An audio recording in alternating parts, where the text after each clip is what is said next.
दोस्तों, हमारा मन एक बेलगाम घोड़े की तरह है और उस घोड़े की लगाम हमारे हाथों में होते हुए भी हम उस पर नियंत्रण नहीं कर पाते।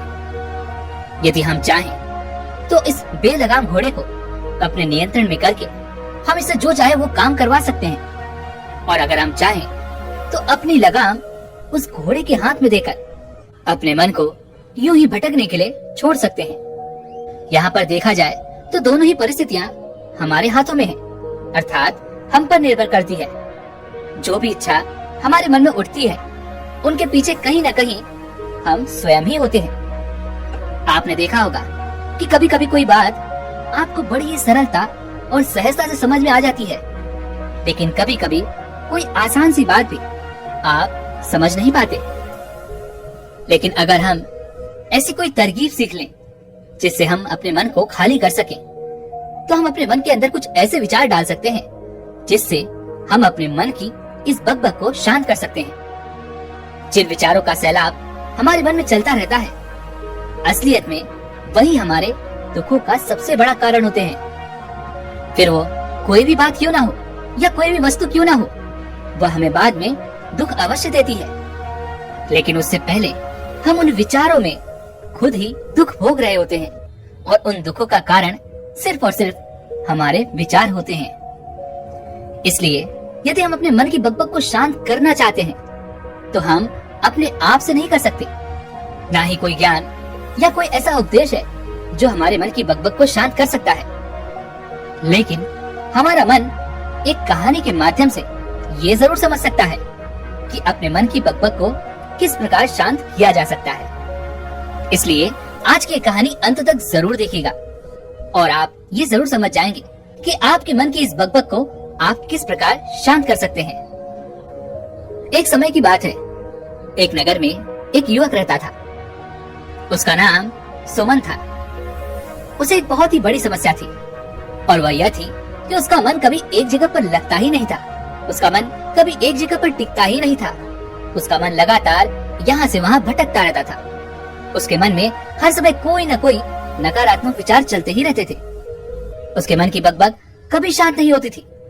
वह सोचता कुछ और था, लेकिन उसके साथ कुछ अलग ही हो जाता था। वह अधिकांशतः ही अपने अतीत के बारे में सोचा करता। यदि मैंने उस समय पर यह कदम उठा लिया होता तो आज मेरा भविष्य बहुत उज्जवल होता। मैंने यदि ऐसा कर लिया होता तो मेरे साथ आज ये हो रहा होता। काश मैंने उस समय ये गलती ना की होती तो आज मुझे ये दुख ना भोगना पड़ता। और कभी कभी वह अपने भविष्य की कल्पनाओं में भी खोया रहता। वह सोचता कि यदि ऐसा हो गया तो क्या होगा। यदि मैंने कोई व्यापार शुरू किया तो क्या मैं उसमें सफल हो पाऊंगा या नहीं, और यदि असफल हो गया तो लोग तो मेरा मजाक उड़ाएंगे, मेरी खिल्ली उड़ाएंगे।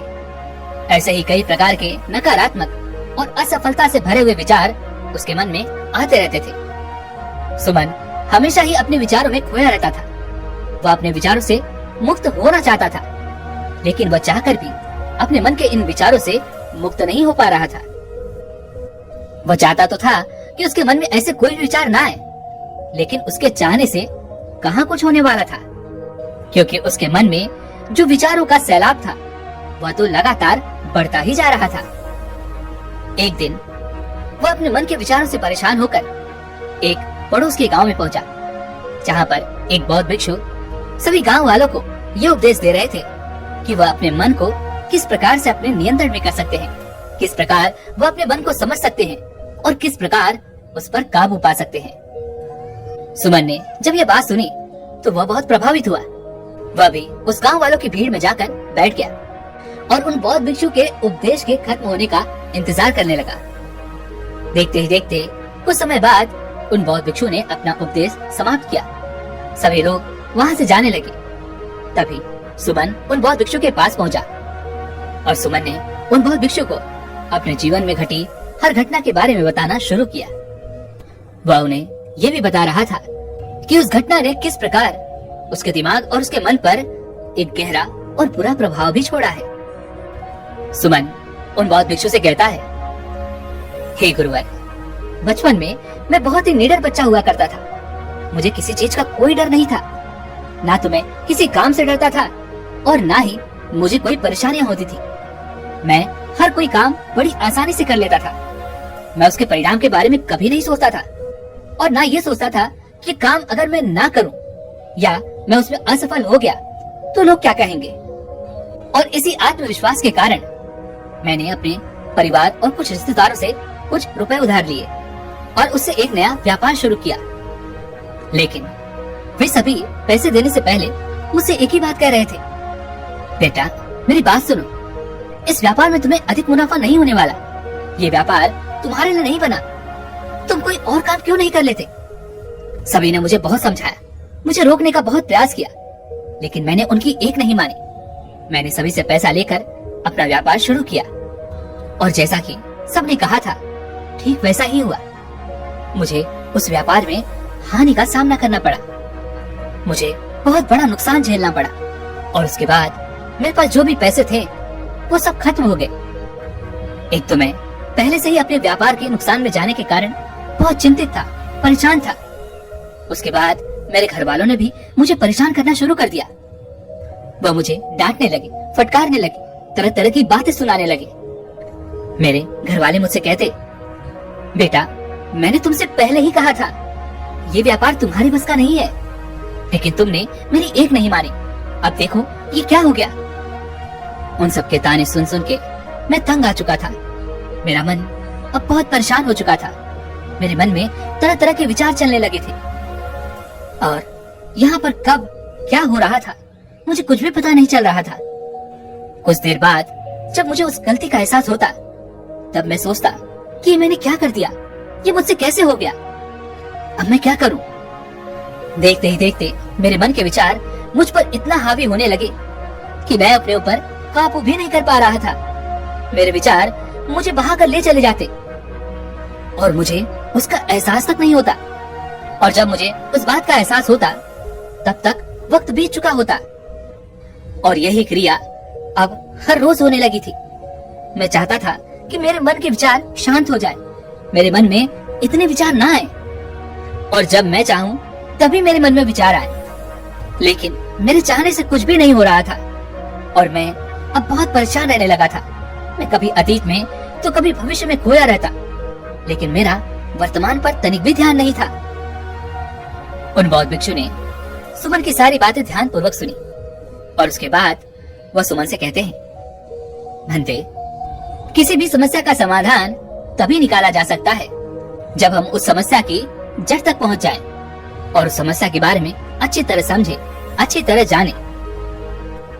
आगे वह बौद्ध भिक्षु सुमन से कहते हैं, भंते जिस मन को तुम खाली करना चाहते हो, जिस मन को तुम अपने नियंत्रण में पाना चाहते हो, क्या तुमने इससे पहले कभी अपने मन के बारे में कोई जानकारी हासिल की है? क्या तुमने कभी इसे जानने का प्रयास किया है? उन बौद्ध भिक्षु के इस प्रश्न का जवाब देते हुए सुमन कहता है, हे गुरुवर, मैंने अपने मन को जानने का प्रयास किया है, लेकिन जितना भी मैं इसे जानने का प्रयास करता मैं इसमें उतना ही खोता चला जाता, मैं इसमें उतना ही डूब जाता और देखते ही देखते मेरे विचार मुझे बहा ले जाते और मैं समझ नहीं पाता कि आखिर ये मेरा मन किस प्रकार से काम करता है। वह बौद्ध भिक्षु सुमन की सारी बातें ध्यान पूर्वक सुन रहे थे और उसके बाद वह सुमन से कहते हैं, भंते ये लो घड़ा और इसे छोटे छोटे पत्थर से भरकर ले आओ। उन बौद्ध भिक्षु के इतना कहने पर सुमन के मन में यह प्रश्न उठता है कि आखिर इस घड़े से मेरा क्या होने वाला है और अगर मैंने इसमें पत्थर भर भी दिए तो इससे मुझे क्या लाभ। लेकिन वह उन बौद्ध भिक्षु से कुछ भी नहीं कहता। वह चुपचाप उन बौद्ध भिक्षु की बात मान लेता है और उस घड़े में छोटे छोटे पत्थर भरकर ले आता है। तभी वह बौद्ध भिक्षु सुमन से कहते हैं, भंते ये जो घड़ा है इसे तुम अपना मन समझो और इस घड़े में जो छोटे छोटे पत्थर तुमने भर रखे हैं उसे अपने मन के विचार समझो। आगे वह बौद्ध भिक्षु सुमन से कहते हैं, अब तुम इस घड़े में और भी छोटे छोटे पत्थर डालो। सुमन ने बिना कुछ कहे उन बौद्ध भिक्षु की बात मान ली। वह उस घड़े में और भी छोटे छोटे पत्थर डालने लगा, लेकिन वह घड़ा पहले से ही पत्थरों से भरा हुआ था, जिस कारण जो भी पत्थर वह घड़े में डालता वह पत्थर घड़े से बाहर गिर जाता। तभी वह बौद्ध भिक्षु सुमन से कहते हैं, भंते, क्या तुमने ध्यान दिया? अब इस घड़े में एक भी पत्थर नहीं डाला जा सकता। जो भी पत्थर तुम इस घड़े में डालने का प्रयास कर रहे हो, वे सभी पत्थर धीरे धीरे नीचे गिरते जा रहे हैं, क्योंकि ये एक घड़ा है और ये पूरी तरह से भर चुका है। इसमें जितने पत्थर आ सकते थे वो आ चुके हैं। अब तुम इसमें और पत्थर नहीं डाल सकते। यदि तुम इसमें दूसरे पत्थर डालना चाहते हो तो तुम्हें पहले उन पत्थरों को बाहर निकालना होगा जो पहले से ही इस घड़े में मौजूद है। इस पर सुमन मुस्कुराते हुए उन बौद्ध भिक्षु से कहता है, हे गुरुवर, मैं आपकी बात समझ गया। आप मुझसे क्या कहना चाहते हैं? आप यही कहना चाहते हैं ना कि मैं अपने मन को खाली कर दूं, तभी मेरे मन में मैं वो विचार डाल सकूंगा जो मैं डालना चाहता हूँ।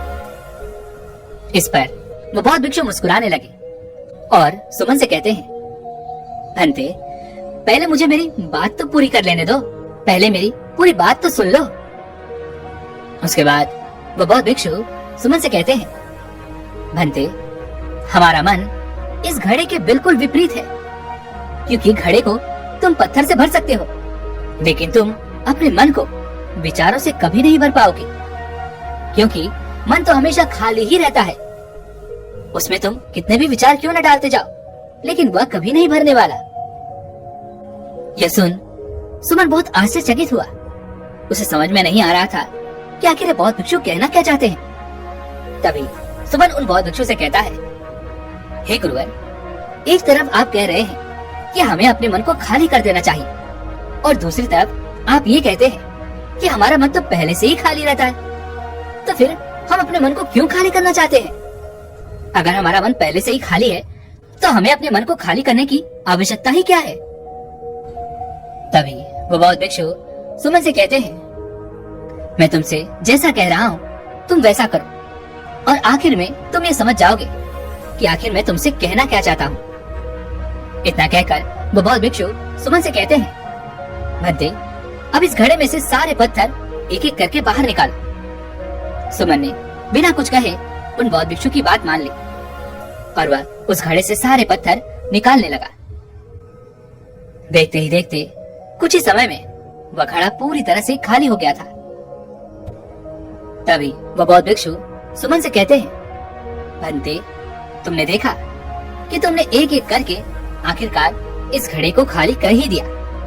अब तुम इस घड़े में चाहो तो कोई भी पत्थर डाल सकते हो, तुम कोई दूसरे पत्थर भी डाल सकते हो, या फिर तुम चाहो तो अपने यही पत्थर जो तुमने अभी अभी निकाले हैं इसे भी वापस डाल सकते हो, और इन पत्थरों से दोबारा तुम इसे भर सकते हो, या फिर तुम चाहो तो इसे आधा भी छोड़ सकते हो। उन बौद्ध भिक्षु की यह बात सुनकर सुमन उनकी बात काटते हुए कहता है, हे गुरुवर, यही तो मैं भी कह रहा हूँ कि मुझे अपने मन को खाली करना चाहिए, लेकिन ये तो पत्थर है जिसे आसानी से निकाला जा सकता है और घड़े को खाली किया जा सकता है, लेकिन गुरुदेव, मैं अपने मन को कैसे खाली करूं? इस पर वह बौद्ध भिक्षु सुमन से कहते हैं, भंते, तुम इस घड़े में एक पत्थर डालो और 2 पत्थर वापस निकालो। यह सुन सुमन बड़ा आश्चर्यचकित हुआ। उसने उन बौद्ध भिक्षु से कहा, हे गुरुवर, कहीं आप पागल तो नहीं हो गए? ये कोई जादुई घड़ा थोड़ी ना है कि इसमें मैं एक पत्थर डालूं और 2 पत्थर निकालूं। ये भला कैसे हो सकता है? कहीं आप मुझे बेवकूफ तो नहीं बना रहे? सुमन की यह बात सुनकर बौद्ध भिक्षु मुस्कुराने लगे और सुमन से कहते हैं, भंते, ये घड़ा भले ही चमत्कारिक ना हो, लेकिन तुम्हारा मन अवश्य ही चमत्कारी है। तुम जब अपने मन में से एक विचार निकालने का प्रयास करोगे तो उसके साथ 2 विचार बाहर आएंगे, और जब तुम अपने मन में से 2 विचारों को निकालने का प्रयास करोगे तो उसके साथ 4 विचार तुम्हारे मन में से बाहर निकल जाएंगे। और इसी प्रकार जब तुम इस प्रक्रिया को निरंतर करते रहते हो तो तुम देखोगे कि तुम्हारे पास विचारों की एक लंबी श्रृंखला होगी, और फिर तुम कहीं नहीं रुकते, एक के बाद एक विचारों को पढ़ते ही चले जाते हो। ये मिट्टी का घड़ा तो पत्थरों से भर जाएगा, लेकिन तुम्हारा मन कभी नहीं भरने वाला। हमारा मन तो हमेशा खाली ही रहता है, और वह अपने आप को स्वयं ही खाली नहीं कर सकता। यही तो मन की माया है कि सब कुछ लेकिन कुछ भी नहीं। इस पर सुमन उन बौद्ध भिक्षु से कहता है, हे गुरुवर, मैं आपकी बातें कुछ कुछ समझ पा रहा हूँ, लेकिन क्या मैं हमेशा अपने विचारों के जाल में यूं ही फंसा ही रहूंगा? क्या मैं अपने मन के इस माया जाल से बाहर नहीं निकल सकता? क्या यहाँ से निकलने का कोई रास्ता नहीं? तभी वह बौद्ध भिक्षु सुमन के इस प्रश्न का जवाब देते हुए कहते हैं, भंते, तुम इस घड़े को पत्थरों से फिर से आधा भर दो। सुमन ने तुरंत ही उन बौद्ध भिक्षु की बात मानी और एक बार फिर से उसने घड़े को उन पत्थरों से आधा भर दिया। उसके बाद वह बौद्ध भिक्षु सुमन से कहते हैं, भंते, अब इनमें से कोई एक पत्थर चुन लो और उस पत्थर की एक छोटी सी मूर्ति बनाकर तुम मुझे दे दो। ये बात सुन सुमन बड़ा हैरान रह गया। वह उन बौद्ध भिक्षु से कहता है, हे गुरुवर, आपको कैसे पता चला कि मैं एक अच्छा मूर्तिकार हूँ? इस पर उन बौद्ध भिक्षु ने सुमन की इस बात का कोई जवाब नहीं दिया। बस उन्होंने इतना ही कहा, भंते, मैंने तुम्हें जो काम सौंपा है उस काम को पूरा करो। सुमन ने उन बौद्ध भिक्षु की बात मान ली। उसने घड़े में से पहला पत्थर निकाला और उसे तराशना शुरू किया, लेकिन वह पत्थर अच्छा नहीं था, जिस कारण सुमन ने दूसरा पत्थर घड़े से निकाला। उसे भी वो तराशने लगा। पत्थर तराशते वक्त वो पत्थर बीच में से ही आधा टूट गया, जिस कारण सुमन ने घड़े से तीसरा पत्थर निकाला, लेकिन तीसरे पत्थर का रंग कुछ ठीक नहीं था। ऐसा करते करते सुमन ने सभी पत्थरों को बाहर निकाल दिया और ये सब करते हुए वह बौद्ध भिक्षु सुमन को बड़े ही ध्यान से देख रहे थे। तभी वह बौद्ध भिक्षु सुमन से कहते हैं, भंते, जो तुमने सबसे पहले पत्थर निकाला था उसी पत्थर को तुम क्यों नहीं तराशते? क्योंकि अब तुम्हारे पास कोई और पत्थर भी नहीं बचा है और यही एक पत्थर है जिसे तुम आकार दे सकते हो। सुमन ने उन बौद्ध भिक्षु की बात मान ली और फिर वह पहले पत्थर को लेकर उसे आकार देने लगा और देखते ही देखते केवल कुछ ही घंटों में सुमन ने एक बहुत अच्छी मूर्ति तैयार कर दी और वह मूर्ति उन बौद्ध भिक्षु को भेंट कर दी। और फिर सुमन उन बौद्ध भिक्षु से कहता है, हे गुरुवर, मुझे तो यकीन नहीं होता कि मैंने इस पत्थर से इतनी अच्छी मूर्ति बना दी। तभी वह बौद्ध भिक्षु सुमन से कहते हैं, भंते, जब हमारे पास कोई और दूसरा विकल्प नहीं होता तो हमारे पास जो भी विकल्प होते हैं हम उसी में अपनी संपूर्ण ऊर्जा लगा देते हैं और उसे सबसे बेहतर बनाने का प्रयास करते हैं। और जब हमारे पास तरह तरह के विकल्प होते हैं तो हम अपने विकल्पों में फंस कर रह जाते हैं और किसी एक विकल्प को चुन नहीं पाते। जैसे कि तुमने शुरुआत में जब मूर्ति बनाने की ठानी तो तुमने एक एक करके इस घड़े में से सारे पत्थर निकाल दिए, लेकिन तुम वह पत्थर नहीं चुन पाए जिसे तुम आकार देकर एक अच्छी मूर्ति बना सकते थे। आगे वह गुरुवर उस सुमन से कहते हैं, भंते, हमारे मन के विचार भी कुछ ऐसे ही होते हैं। हमारे मन में भी एक विचार के पीछे हजारों विकल्प होते हैं और एक मुख्य विचार को छोड़कर उन हजारों फालतू के विचारों में हम उलझ कर रह जाते हैं, जिस कारण हम कभी एक निर्णय तक पहुंच नहीं पाते और ना ही कभी अपने मन में से उन विचारों को निकाल पाते हैं।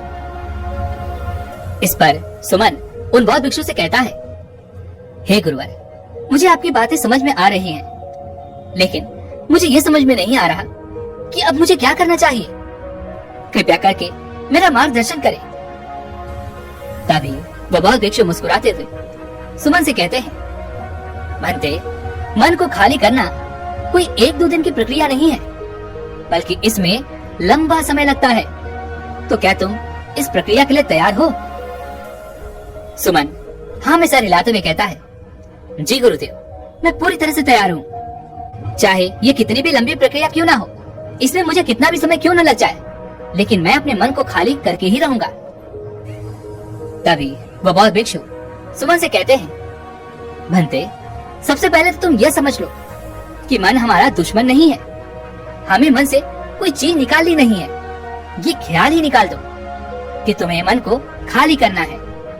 तुम जितना ही अपने मन के विचारों को रोकने की कोशिश करोगे, तुम्हारा मन दुगनी ऊर्जा के साथ तुम पर आक्रमण करेगा। ध्यान रहे, हमारा मन एक बच्चे की तरह होता है। अगर हम बच्चे से कोई चीज छुपा कर रखना चाहते हैं छुपाने की कोशिश करते हैं तो बच्चा इस चीज की जिद में लग जाता है कि उसे वो चीज चाहिए ही चाहिए। वो उसी के बारे में सोचने लगता है। इसी प्रकार जो भी विचार हम अपने मन से निकालने की कोशिश करते हैं तो उसको निकालने के लिए उस विचार को निकालने की प्रक्रिया के संबंध में सोचना शुरू कर देते हैं और फिर उसको निकालने की प्रक्रिया के संबंध में ही हमारे मन में तरह तरह के विचार उठने लगते हैं और हमारा मन इन विचारों के इर्द गिर्द घूमने लग जाता है। वह इनमें ही फंस कर रह जाता है और हम जितना ही इन विचारों से निकलने के बारे में सोचेंगे उतना ही इस विचार के बारे में सोचते रहेंगे और आखिरकार हम पाएंगे कि हम उन विचारों में फंस चुके हैं और अब हम वहाँ से निकल नहीं सकते। हम जिसे निकालना चाहते थे उल्टा हमने उसी विचार को अपने मन के अंदर और गहराई में ले जा छोड़ा है। इसलिए एक सूत्र हमेशा याद रखना, आने दो और जाने दो। तुम अपने मन के विचारों के साथ कभी कोई छेड़छाड़ मत करो, उनको निकालने के बारे में मत सोचो, उन्हें पकड़ने के बारे में मत सोचो। बस ये समझो कि जो विचार जैसे आया है वह वैसे ही चला जाएगा। तुम तो मात्र केवल देखने वाले हो, तुम तो केवल साक्षी हो जो अपने अंदर आने वाले उन विचारों को देख रहे हो। और जब तुम इसका निरंतर अभ्यास करते हो तो देखते ही देखते तुम्हारे भीतर साक्षी भाव उत्पन्न होने लगता है और तुम दृष्टा बन जाते हो, अर्थात देखने वाले बन जाते हो। और जितना ही तुम अपने विचारों को देखते जाते हो उतना ही तुम अपने विचारों को खाली होते हुए भी देख पाते हो। और देखते ही देखते साक्षी भाव में तुम एक दिन यह पाओगे कि तुम्हारा हृदय, तुम्हारा मन विचारों से बिल्कुल भी मुक्त हो चुका है, क्योंकि उन विचारों को देखने मात्र से ही हमें उन विचारों की निरर्थकता पता चल जाती है। आगे वह बौद्ध भिक्षु सुमन से कहते हैं, जब तुम किसी टूटे फूटे रास्ते पर चलते हो तो क्या तुम्हें उस रास्ते पर गड्ढे नजर नहीं आते? और जब तुम्हें उस रास्ते पर गड्ढे नजर आ जाते हैं तो क्या तुम उसे भरते हुए चलते हो? नहीं, बल्कि तुम उन गड्ढों से बचकर सीधे आगे की ओर बढ़ते चले जाते हो, क्योंकि तुम्हें उन गड्ढों से कुछ भी लेना देना नहीं। तुम्हें तो बस अपने मार्ग में आगे बढ़ना है, अपनी मंजिल तक पहुंचना है। जैसे ही तुम वहां से आगे बढ़ोगे वह मार्ग और वह गड्ढे पीछे ही रह जाएंगे। ठीक उसी प्रकार तुम्हें अपने मन के विचारों को केवल देखना है और आगे बढ़ते रहना है और देखते देखते तुम अपने मन के भीतर उतर पाओगे। लेकिन इसके लिए तुम्हें थोड़ी मेहनत करनी पड़ेगी। तुम्हें निरंतर अभ्यास करना होगा, ध्यान में बैठना होगा और अपने विचारों को साक्षी भाव से देखना होगा और इसे निरंतर देखते रहना ही होगा। देखते ही देखते ये तुम्हारी आदत बन जाएगी और फिर तुम्हें प्रयास नहीं करना पड़ेगा। इस पर सुमन उन बौद्ध भिक्षु से कहता है, हे गुरुवर, लेकिन यह तो बहुत लंबी प्रक्रिया हो जाएगी और कभी कभी तो मुझे अपने मन के विचार इतना परेशान कर देते हैं कि मैं एक पल के लिए चैन से बैठ नहीं पाता। मैं तो उनसे तत्काल छुटकारा पाना चाहता हूँ। क्या ऐसा कोई मार्ग नहीं है? क्या ऐसी कोई विधि नहीं है जिसके जरिए मैं अपने मन के विचारों से तत्काल छुटकारा पा सकूं? तभी वो बौद्ध भिक्षु सुमन को इस प्रश्न का जवाब देते हुए कहते हैं, भंते, हमारे मन के विचार हमारी सांसों से संबंधित होते हैं। जिस प्रकार हमारी सांसें चलती हैं, उसी प्रकार के विचार हमारे मस्तिष्क में भी आते हैं। और यदि तुम अपने मन के विचारों की इस श्रृंखला को तोड़ना चाहते हो तो अपनी सांसों की श्रृंखला तुम्हें तोड़नी होगी। जब भी तुम्हें बहुत सारे विचार परेशान करने लगे उस वक्त तुम शारीरिक अभ्यास कर सकते हो और जितना तुम शारीरिक अभ्यास करोगे उतना ही तुम्हारी सांसें उखड़ती चली जाएंगी और जितना तुम्हारी सांसें उखड़ेंगी उतना ही उन सांसों की श्रृंखला टूटती जाएगी और जैसे जैसे तुम्हारी सांसों की श्रृंखला टूटती जाएगी वैसे वैसे तुम्हारे मन के उन विचारों की श्रृंखला भी टूट जाएगी। इसके लिए तुम चाहो तो तेजी से दौड़ सकते हो या नाच सकते हो या फिर बैठे बैठे ही अपनी सांसों को इस प्रकार चलाने की कोशिश कर सकते हो कि उनका कोई काम न रह जाए। और जब उनकी वह लय टूट जाएगी तो तुम पाओगे कि तुम्हारे मन में एक शांति है, एक आनंद है, उसे तुम महसूस कर पाओगे। मन के विचारों से छुटकारा पाने के लिए तुम्हें अपने सांसारिक जीवन में किसी भी काम में पूर्णता भूलना होगा, मन लगाकर उस कार्य को करना होगा। जब कोई भी व्यक्ति अपने किसी काम में पूर्णतः सम्मिलित हो जाता है तो उसका ना तो अतीत रहता है और ना ही भविष्य। उसके मन में किसी प्रकार के कोई विचार नहीं रह जाते। उसका सारा ध्यान केवल और केवल उस कार्य पर होता है और वह वर्तमान में रहता है। इस प्रकार यदि तुम चाहो तो केवल कुछ पलों के लिए ही सही, लेकिन अपने मन के उन विचारों से मुक्ति पा सकते हो। लेकिन याद रहे कि इसका भी तुम्हें निरंतर अभ्यास करना होगा, तभी जाकर तुम इसमें महारत हासिल कर पाओगे। इतना कहकर वो बहुत भिक्षु शांत हो गए और सुमन को भी अब समझ में आ चुका था वह किस प्रकार अपने मन के इन विचारों पर काबू पा सकता है, किस प्रकार वह अपने मन को नियंत्रण में ला सकता है। इसके बाद सुमन ने उन बौद्ध भिक्षु को प्रणाम किया और वापस अपने घर लौट आया। वैसे दोस्तों, आज की इस वीडियो से आपने क्या सीखा वो मुझे आप कमेंट में जरूर बताइएगा। और इसी के साथ में उम्मीद है कि आपको आज की वीडियो भी पसंद आई होगी। तो लाइक और शेयर करने के साथ चैनल को सब्सक्राइब और घंटी बटन को भी जरूर दबा दीजिएगा। तो चलिए फिर मिलते हैं ऐसे एक और वीडियो में, तब तक के लिए अपना ख्याल रखें। धन्यवाद।